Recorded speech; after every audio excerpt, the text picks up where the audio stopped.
Happy Mother's Day. Welcome, guys. So, today is a special day that we celebrate mothers of all ages, nationality, wherever your background is as a mother. Feel special in your own way and always remember you are appreciated. I know you overwork as a mother, you always put others before you, and sometimes you forget to take a moment for yourself. But whatever it is you're pouring out of, remember it's out of love, and you are always willing to go above and beyond. But today I also wanted to talk about those who may not have the same opportunity to celebrate Mother's Day in good spirit or in positive attitude. Personally, I'm a mother to two girls, and this is one of the best things that ever happened to me.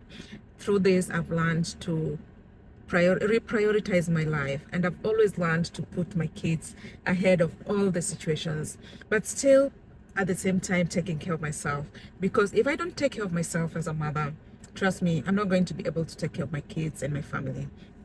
So today I want to talk about 10 special group of people who may not have the same opportunity to celebrate Mother's Day as every other person.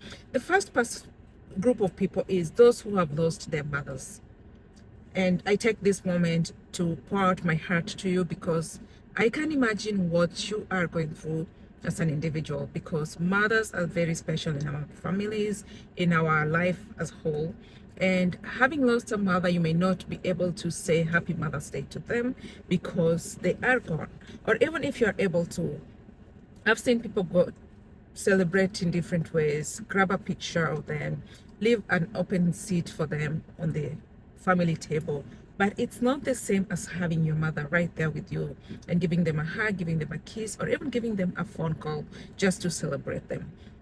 The second group of people is those mothers who have lost their children.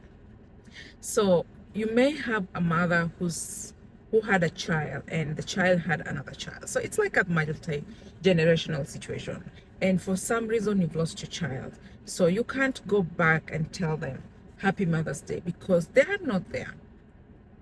However much you want to give them a call and tell them I love you for being my daughter and for being a mother to my grandchild, or for being a mother to my grandson and my granddaughter, it may not sound the same.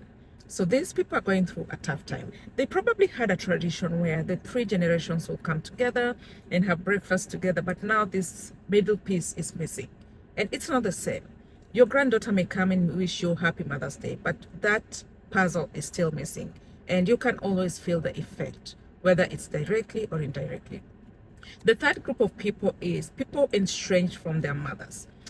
I once had a client who told me she doesn't talk to the mom anymore. And it's understandable, for whatever the situation that happened in between here, that cuts the communication between you and your mother. There are those who don't talk to their parents. And this can be for different reasons: previous abuse, abandonment. These people are estranged and they're not in any communication.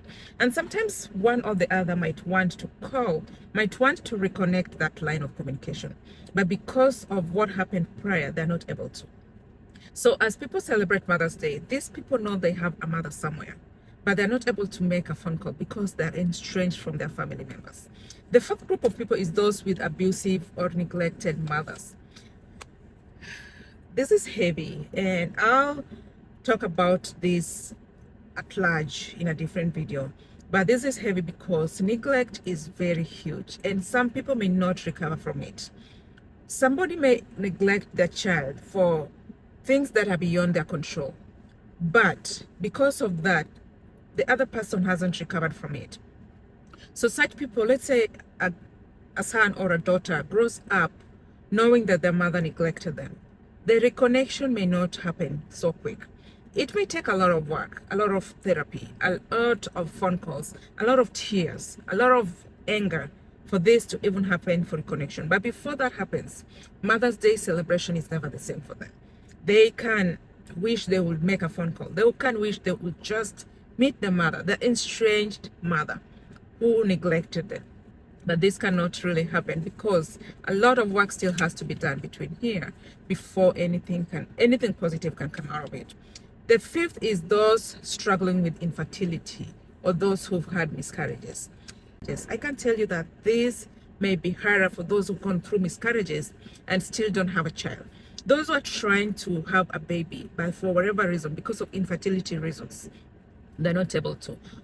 So these people always wish that when Mother's Day come, one day, one time, they can be able to be celebrated as a mother. But either way, people still celebrate their motherhood journey, even if it never made it to the end of the journey.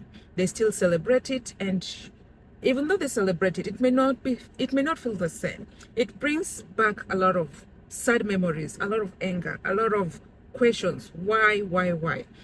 And this is really tough for some people who are struggling with infertility, especially when you don't see any hope ahead of the time.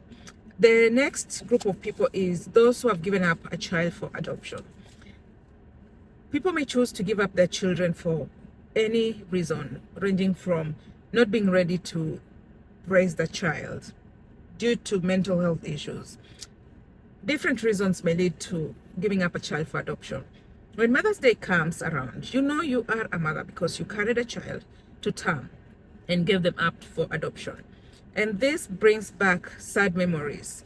Or even though you may know who you gave your child to, you may probably be in the loop on how your child is growing up, how they're doing. But because of having given them up for adoption, you're not able to just get up one day and say, I'm going for my child, I'm going to give a phone call, I'm going to celebrate this with my child. This child is already part of a different family that's raising them. So it's not the same. Your child probably grew up to a mature age, and even though they know they were adopted for whatever reason, they still can't just leave their adopted family to come celebrate with you, because they grew up knowing that their adopted family is the same family they're going to live with. So there may be a lot of conflicts in this scenario, but at the same time, it's not one of those situations where somebody can just celebrate their mothers in a regular way. Another group of people is children in foster care or unstable home. Most of the time, mothers are celebrated by their spouses and even their children. And sometimes your child, like my kids love drawing crafts in school, and they always hand them during Mother's Day. And those who gave up their children, or rather whose children are in foster care, may not receive the same gifts as those who actually live with their own children. So this brings up a lot of sad memories, a lot of anger, a lot of difficult moments. A special group of people are the single dads, or those guardians who are raising children alone. This can be because you've adopted a child. This can be because you lost your spouse, or this can be because your spouse is estranged from the children and you're now raising them alone. So these people, when Mother's Day comes, even though they're carrying the heart of a mom raising these children, it's not the same feeling. They're not celebrated the same way, and it doesn't hit the same way. The ninth group of people is individuals rejected by their family members for whatever reason.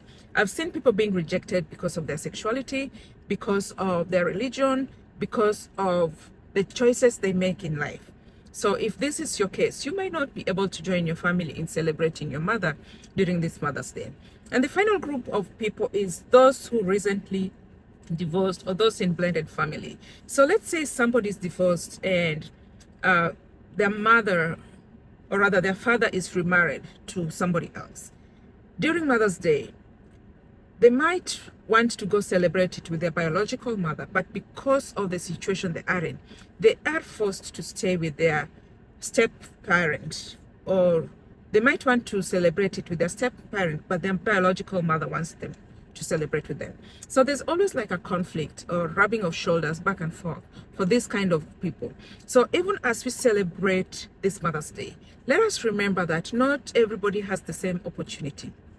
We may all be mothers, but we may celebrate it differently. This day may hit differently. So even as you go your own way, always remember to appreciate those who are mothers, those who are celebrating in different ways. And remember to pay attention when you wish people happy Mother's Day, because it may not hit the same way. So happy Mother's Day, and always remember that you are doing the best thing you can do, and you are appreciated. But at the same time, take a break for yourself and celebrate yourself, and go out, give yourself a treat. Estrange yourself from your family for a couple of hours on this special day. And remember, you are loved. Peace out.